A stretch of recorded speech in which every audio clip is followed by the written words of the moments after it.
Unawahitaji watu wakati wote. Uwe na cheo usiwe na cheo, unahitaji watu. Uwe na fedha usiwe na fedha, unahitaji watu. Kwenye maisha Mungu ametutengenezea mazingira ya kuwategemea wengine. Hata ulipokuwa unaugua, ulihitaji daktari mwingine wa kukutibu wewe. Na hata siku ukifa hutajizika, utazikwa na wengine. Unawahitaji watu. Mimi nikiangalia hii meza yote na ushuhuda nayo, nikianzia mkuu wenu wa wilaya, ni wale wale.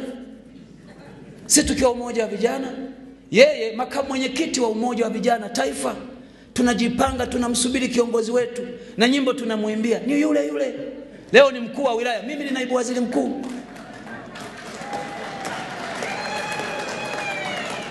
Mkuu wa mkoa akiwa chama alikuwa kiongozi wetu, akaletwa hapa Kahama akawa mkuu wa wilaya. Maisha yameenda, amekuwa naibu katibu mkuu wa chama, akawa kiongozi mkubwa wa chama.